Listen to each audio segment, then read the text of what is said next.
নির্বাচন শেষ হয়েছে, দেশে নতুন সরকার। নতুন সরকারকে অভিনন্দন জানাচ্ছি। ভোট চুরি করে হয়েছেন, নো ডাউট। এটা আপনারাও জানেন, বাংলাদেশের সব মানুষ জানে, সবাই দেখেছে কিভাবে কি হয়েছে। এমনকি প্রধানমন্ত্রী তারেক রহমান তিনি যে আসনটাতে ঢাকাতে নির্বাচিত হয়েছেন সেটা নিয়েও অনেক কি বলবো যে বিতর্ক আছে, এবং সেই বিতর্কগুলোর খুব যৌক্তিক ভ্যালিড গ্রাউন্ড এখানে আছে। সো আমরা সেই বিতর্কে না যাই, যেহেতু যারা বিরোধী দলে ছিল, প্রধান বিরোধী দল এখন বাংলাদেশ জামাত ইসলামী, সেই জামাত ইসলামী নিজেই আপনাদেরকে অভিনন্দন জানিয়েছে, তারা মেনেও নিয়েছে। এবং সারা দেশে অবশ্যই নির্বাচন পরবর্তী কিছু সহিংসতা হয়েছে, সেটাও যে মানুষগুলো মারা গিয়েছে সে মানুষগুলো মারা না গেলে না যাওয়াটা খুবই খুবই আশাব্যঞ্জক হতো, এবং সেটাই প্রত্যাশিত ছিল। তারপরও মারা গিয়েছে, এক জায়গায় একজন নারী ধর্ষণের ঘটনাও ঘটেছে। এইসব বিষয়গুলো নিয়ে আমাদের অবশ্যই উদ্বেগের ব্যাপার আছে। তারপরেও এখন মোটামুটি বলা চলে পরিস্থিতি কিছুটা শান্ত। তো বিএনপির ভাইরা আপনারা অনেকেই, অনেকের সাথে বিএনপি তো আর এই গত প্রায় সেই 2014 সালের 5 জানুয়ারি নির্বাচনের পর থেকে এখন পর্যন্ত, আমি ইলিয়াস হুসাইন, আমাকে আপনাদের চিনতে নিশ্চয়ই বাকি নয়। অনেকেই, অনেক বিএনপির আমার শুভাকাঙ্ক্ষী যারা আছেন তারা বলে থাকেন যে ভাই আপনি এই নির্বাচনের আগে এসে কেন আপনি সরাসরি বিএনপির বিরুদ্ধে গেলেন, দাঁড়িপাল্লার পক্ষে ভোট চাইলেন, এটা কেন করলেন? দেখেন ভাই, আপনাদেরকে আবারও বলে রাখি, 2031 সালে বাংলাদেশে আবার যখন নির্বাচন হবে, ওই নির্বাচনে আমি দাঁড়িপাল্লার পক্ষেই ভোট চাবো, এটা আপনাদের আগাম বলে রাখলাম। আপনি যদি মনে করেন যে বৃষ্টি যেদিকে ছাতা সেই দিকে ধরবো, ওই চরিত্র আমার ভেতরে নাই। আপনাদের ভেতরে যদি পরিবর্তন আসে সামনে নির্বাচনে, তখন দেখব। কিন্তু এই মুহূর্তে যদি আপনাদেরকে জিজ্ঞেস করি, যিনি বিএনপির খুব মানে কি বলবো যে পজিটিভ রাজনীতি যারা করেন, যারা আসলেই ভারতকে অপছন্দ করেন, এই 15-16 বছর 17 বছর ধরে, এটা তো বলার অপেক্ষা রাখে না যে বিএনপির উপরেও কী পরিমাণে নির্যাতনে আওয়ামী লীগ চালিয়েছে। তো আপনাদের চোখের সামনেই ঘটেছে। আপনার দলের যিনি প্রধান আছেন তিনি এই প্রায় 20 বছর যুক্তরাজ্যে কাটাতে হয়েছে, তিনি দেশে যেতে পারেন নাই, তাকে মারা হয়েছে, তাকে হত্যার উদ্দেশ্যেই তাকে নির্যাতন করা হয়েছে। এগুলো এই বাংলাদেশেই ঘটেছে। এবং বেগম খালেদা জিয়া তিনি যদি নাকি বেঁচে থাকতেন, তাহলে এই নির্বাচনের এই পরের অবস্থাটা আরও অনেকগুলো সংকটের অনেক সহজ সমাধান হয়ে যেত। তো তিনিও যে মৃত্যুবরণটা করলেন, আমার বিশ্বাস যে তাকে তিলে তিলে মৃত্যুর মুখে ঠেলে দেওয়া হয়েছে। অনেকেই মনে করবেন যে না, উনি এখন মারা গিয়েছে এই জন্য হয়তো অভিযোগ করেন, কিন্তু ওনাকে স্লো পয়জনিং করা হয়েছে। যদি সেটা করা নাও হয়ে থাকে, উনি যতদিন ধরে দেশের বাইরে চিকিৎসার জন্য যেতে চাচ্ছিলেন, তাকে চিকিৎসার জন্য যেতে দেওয়া হয় নাই, অহেতুক তাকে জেলখানায় আটকে রাখা হয়েছে, তাকে মৃত্যুর মুখে ঠেলে দেওয়া হয়েছে। এটা অস্বীকার করার কোনো কারণ নেই। তো এই যে নির্যাতনগুলো চলেছে, আপনাদেরকে একদম মুখ পুছে ফেলার, মানে বিএনপির কিছু লোকজনের অবস্থা দেখলে মনে হয় যেন আমরা তাদের বিশাল আকারে শত্রু। ভাই, নির্বাচনে আপনি যদি চান কোনো প্রতিদ্বন্দ্বী আপনার থাকবে না, সবাই আপনার পক্ষে কথা বলবে, তাহলে তো হাসিনা যেরকম নির্বাচন করেছে সেই নির্বাচন হবে। আপনাকে প্রতিদ্বন্দ্বী নিতে হবে, এবং প্রতিদ্বন্দ্বীদের চাইতে ভালো আপনাকে করে নির্বাচনে জয়ী হতে হবে। এটা এবার যেমন ছিল, সামনে যখন নির্বাচন হবে সেই নির্বাচনেও আপনাকে মাথায় এটা রাখতে হবে। এবং সেই প্রিপারেশন যদি আপনার না থাকে, এবার জামাত ইসলামের সাংগঠনিকভাবে তারা আপনাদের সাথে হয়তো খুব নমনীয়ভাবে, দেশের একটা ক্রান্তিকাল চলছিল, এই মুহূর্তে দেশের ভেতরে যদি বিশৃঙ্খলা, আমি আল্লাহর কসম করে আপনাদেরকে একটা কথা বলছি, আমি নির্বাচনের পরে জামায়াতের আমিরের সাথে কথা বলেছি, সেই কথার ভেতরে একদম উনি যা বলেছেন, আল্লাহর কসম করে বলছি, আগেই বলছি, উনি যা বলেছেন সেই কথাটাই আপনাদেরকে বলি। ওনার মুখ দিয়ে বললে হয়তো আপনাদের বিশ্বাস নাও হতে পারত। আমি ওনাকে জিজ্ঞেস করেছিলাম যে আপনারা নির্বাচনের দিন যখন সন্ধ্যার পরে বিভিন্ন কেন্দ্রে ভোট গণনা শুরু হওয়ার পরে আমরা প্রথম দিকে দেখলাম যে সবগুলো আসনে, সবগুলো কেন্দ্রের ভোট যখন ফলাফল প্রকাশ হচ্ছে, তখন দেখা যাচ্ছে যে দাঁড়িপাল্লার ভোট বেশি। হঠাৎ করে বিভিন্ন জায়গায় ভোট গণনা বন্ধ হয়ে গেল।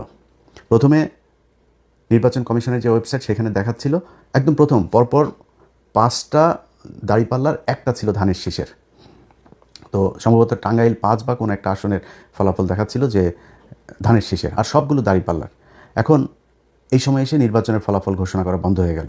তো বন্ধ হওয়ার পরে যখন কিনা আপনি করলেন, একসাথে কয়েকটা কেন্দ্রের কয়েক ঘন্টা পরে আপনি দিলেন, 2-3 ঘন্টা থেমে থেকে তারপরে হঠাৎ করে একসাথে, যেমন তারেক রহমানের যে আসনটা, খালিদুজ্জামান ভাই যেখানে দাঁড়িয়েছিল, খালিদুজ্জামান যখন কিনা সম্ভবত 17টা না কয়টা আসনের ফলাফল তারা একসাথে রিটার্নিং অফিসার আপনার সাইন করে দিয়ে দিয়েছেন, যে এটার আলাদা কোনো খবর নাই যে কোন কেন্দ্রে কতটুকু। যেটা আমি নির্বাচনের আরও 1 সপ্তাহ আগে থেকে বারবার বলছিলাম যে কারচুপি যেটা হতে পারে, এই যে বলা হয়, মানে আধ্যাত্মিক কথাবার্তা বলা হয়, ভারত আমাদের এখানে জোর করে বসায় দেওয়া যায়, ভারত যা চায় তাই হয়, আমেরিকা যা চায় তাই হয়, এটা আমি মানি না, এটা আমি মানতে চাইও না, ভবিষ্যতেও মানবো না, যে তারা এসে তারপরে ওই কালো জাদু করে তারপরে কাউকে ভোট বেশি পাওয়াই দেয়। এটা আমাদের দেশের যে ইঞ্জিনিয়ারিং, যেই মেকানিজম, সেটার মাধ্যমেই এটা করা হয়। তো সেটা কিভাবে করা হয়? ধরেন আপনি ফলাফল ভোট হয়েছে এক রকমের, আর রিটার্নিং অফিসারের অফিসে যখন যায় তখন রিটার্নিং অফিসার ঘোষণা দেয় আরেক রকম। এই জন্যই আমি বারবার বলেছিলাম যে প্রতিটা কেন্দ্রের ফলাফল, কেন্দ্রে যারা থাকবে এজেন্টরা, তারা ওই কেন্দ্রের ফলাফল ঘোষণা করে তারপরে এই কেন্দ্র ছাড়বে। কিন্তু জামাত ইসলামের বিভিন্ন জায়গাতে এই অভিযোগটা আমি নিজেও পেয়েছি যে জামাতের ধরেন এক জায়গায় আমি জামাতের একজনকে জিজ্ঞেস করছিলাম এই যে কি বলে মামুনুল হকের কেন্দ্রে। তো মামুনুল হক হুজুরের এই কেন্দ্রটাতে আমি 100% গ্যারান্টি দিয়ে বলতে পারি যে উনি পাশ করেছিলেন। ববি হাজ্জাজ এখানে পাশ করেন নাই, কিন্তু ওনার এখানে এজেন্ট নাই। পরে আমি জিজ্ঞেস করলাম যে এই কেন্দ্রটাতে এজেন্ট ছিল না। পরে উনি খোঁজ নিয়ে আমার জানালেন যে ওইখানে একজন নারী এজেন্ট ছিল, তিনার ছোট বাচ্চা ছিল, তিনি চলে গিয়েছেন। আরেক জায়গায় একজন গিয়েছিলেন নামাজে, ওই ফাঁকে যা করার করে ফেলেছে। সো আপনাকে এই প্রিপারেশন রাখতে হবে যে এমন একজনকে দিতে হবে যে 24 ঘন্টা থাকতে পারবে, যতক্ষণ দরকার হয় এই ফল বের না হওয়া পর্যন্ত তাকে থাকতে হবে। এরকম ঘটনা নিশ্চয়ই আরও অনেক জায়গাতেই ঘটেছে। এই ঘটনাগুলোকে যাতে ঘটানো না হয় সেটা ব্যবস্থা করতে হবে। তো আমি আমির সাহেবকে জিজ্ঞেস করলাম যে আপনারা যখন ফলাফল দেখলেন যে কয়েক ঘন্টা বন্ধ রেখে এরপরে এই ফলাফল দেওয়া হলো, হঠাৎ করে 10টা 15টা 20টা কেন্দ্রের একসাথে ফলাফল দেওয়া হচ্ছে, এই 2-3 ঘন্টা যখন বন্ধ ছিল আপনাদের নিশ্চয়ই মনে আছে চ্যানেল 24, 71 টিভি, সময় টিভি, তারপর আরও কয়েকটা টেলিভিশন আছে, এরা আপনার রেজাল্ট দেওয়া শুরু করলো কি যে সব জায়গায় বিএনপি, সব জায়গায় বিএনপি। জামাতের যে আসনগুলো আমি নিজে ধরেন যেগুলোর খবর জানছিলাম, যেমন আমার বাসা চুয়াডাঙ্গাতে, আমি চুয়াডাঙ্গার দুটোতেই রেজাল্ট পেয়েছি যে দুটো জিতে গিয়েছে, কুষ্টিয়াতে 3টা রেজাল্ট পেয়েছে জিতে গিয়েছে, নীলফামারীতে জিতেছে, সাতক্ষীরাতে জিতেছে, যশোরে খবর পেয়েছে, কিন্তু সেগুলো রেজাল্ট দেওয়া হচ্ছে না, সেগুলো বলছে না, সব বিএনপি বিএনপি বিএনপি, এবং মানে আজগুবি রেজাল্ট দিয়ে দেওয়া হচ্ছে চ্যানেল 24, তারপরে এই সময় 71 এই টেলিভিশনগুলোতে। তা আমি সাহেবকে বললাম যে আপনারা এই সময়টাতে আপনারা কোনো প্রতিবাদ করলেন না কেন? যখন দেখলেন যে আপনাদের রেজাল্ট আর দেওয়া হচ্ছে না, ওই জায়গায় তো আপনাদের উচিত ছিল। ঢাকা 8 মির্জা আব্বাস কখনোই পাশ করে নাই। মির্জা আব্বাসের এখানে কী হয়েছে সেটা বাংলাদেশের সব মানুষ দেখেছে, যে বিএনপি করে সেও জানে কীভাবে পাশ করানো হয়েছে তাকে। তো এই জায়গাগুলোতে তো আপনারা যখন দেখলেন যে ঠিক আছে ঢাকা 13 আমার শেষ, 13 পুরো এস্টাবলিশমেন্টটা আপনি 14 নিয়ে যেতে পারতেন, 11 নিয়ে যেতে পারতেন, 8 নিয়ে যেতে পারতেন, এটা করা হয় নাই কেন? যেমন নাহিদের আসনে জামাত ইসলামের বিশাল প্রস্তুতি ছিল, সেখানে কিন্তু কারচুপি করার সর্বোচ্চ চেষ্টা করা হয়েছে, শেষ পর্যন্ত পারে নাই। তো এখন এইখানে এগুলোতে করা হলো না কেন? মির্জা আব্বাসের আসনটাতে সেখানে যেখানে যেখানে কোনো সিল মারা নাই, এক জায়গায় কালো দাগ আছে, তারা নিজের দাগ দিয়েছে, দাগ দিয়ে তারা বলেছে যে এটা এই পেয়েছে। নির্বাচন কমিশন সিদ্ধান্ত দিল যে যেখানে যেখানে কালো দাগ পেপারের যে কোনো এক জায়গায় যদি নাকি থাকে, দাগ থাকে, সেটাই ধানের শীষ হিসাবে গণ্য করা হবে। কেন? ধানের শীষ ছাড়া কি আর কোনো মার্কা নাই ওইখানে? এটা করা হয়েছে। তো এই আমি যতটুকু আমি আপনাদের কাছে সব কিছু বলছি না, কিন্তু আমি যতটুকু ভেতরে মানুষজনের সাথে কথা বলে বুঝেছি যে এই নির্বাচনটার আসলে এরকম একটা ফলাফল জামাতকেও আগে থেকেই বলে রাখা হয়েছিল যে আপনাদেরকে মেনে নিতে হবে। পরিস্থিতি যদি আপনাদের ইয়েতে যায় এবং সেক্ষেত্রে যদি কোনো দেশে খারাপ একটা দিকে যায়, তখন কিন্তু আপনারা সামলাতে পারবেন না, আমসালা সব সমানে যাবে। জামাত ইসলাম মেনে নিয়েছে, ঠিক আছে, আমরা তো ভাই জামাত ইসলামের হারানোর কিছু নাই। জামাত ইসলাম আজকে বাংলাদেশের প্রধান বিরোধী দল, 32% ভোট পেয়েছে তারা, না 37% ভোট পেয়েছে তারা, বিএনপি পেয়েছে 52%। খুব বেশি পার্থক্য নাই তো, এত কিছু করার পরেও। এই যে আমরা গত প্রায় 1.5 বছর, বিশেষ করে সব শেষ 6টা মাস ধরে আমরা বট বাহিনীর কথা শুনেছি। তো বট বাহিনী হলেই 32% সব কি বট নাকি? ভোট কি অনলাইনে হয়েছে, ফেসবুকে হয়েছে?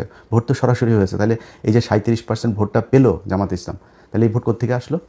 অতএব জামাত ইসলাম ভোট পেয়েছে, এবং জামাত ইসলাম যেই ভোট পেয়েছে, যদি সব বিতর্কের বাইরে যে মনে করি যে নির্বাচনটা সুষ্ঠু হয়েছে, এই সুষ্ঠু নির্বাচন হয়ে থাকলেও জামাত ইসলামের জন্য বিশাল ব্যাপার। আজকে এই 2026 সালে এসে আমরা কথা বলছি, কারণ আমাকে যদি আপনি জিজ্ঞেস করেন যে ভাই বিএনপি জিতে গেল, জামাত হেরেছে, তাতে সমস্যা কি? জামাত কি সারা জীবন ক্ষমতায় থাকবে নাকি? আমি জামাতকে পছন্দ করি, জামাত সারা জীবন জামাত বিরোধী দলে যাবে, জামাত ক্ষমতায় আসবে, এটাই তো আমরা চেয়েছি। তাতে সমস্যাটা কোথায়? শেখ হাসিনা দেশে নাই, এইটার চাইতে সন্তুষ্টি আর কিছু নাই। এখনও মাঝে মধ্যে ঘুম থেকে ওঠার পরে মনে হয় যেন শেখ হাসিনার কি নাই, আসলে এটা সত্যি কল্পনার ভেতরে আসে। তো আমার কথা হলো যে আপনারা যখন কিনা একসাথে রাজনীতি করেছেন, একসাথে জেল খেটেছেন, একসাথে গুম হয়েছেন, এখনও পর্যন্ত বিএনপির লোকজন আপনার খুঁজে পাওয়া যায় না, এরকম অনেক মানুষ আছে না? ইলিয়াস আলী কোথায় আমরা জানি না, চৌধুরী আলম কোথায় জানি না, এরকম অনেক মানুষ আছে যাদেরকে খুঁজে পাওয়া যায়। এই যে যিনি এমপি নির্বাচন করেছেন তুলি, তিনার ভাই জানে না এখনও সে কোথায় আছে।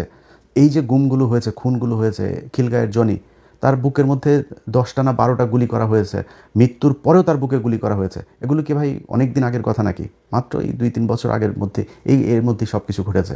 আজকে আপনারা কোথায় থাকতেন? সেই জামাত ইসলাম আজকে প্রধান বিরোধী দল, কথা বলতে পারে, তার একটা কর্মীর উপরে কোনো নির্যাতন হলে সরাসরি যায় সে প্রতিবাদ করতে পারে, সে সেখানে যায় মানে প্রতিরোধ গড়ে তুলতে পারে। তো এটার চাইতে বড় আর কি হইতে পারে? বিএনপি এখন ক্ষমতায়, ভাই স্বপ্ন দেখেছেন, এটা স্বপ্নেও কল্পনা করেছেন যে 2026 সালে তারেক রহমান প্রধানমন্ত্রী হবে?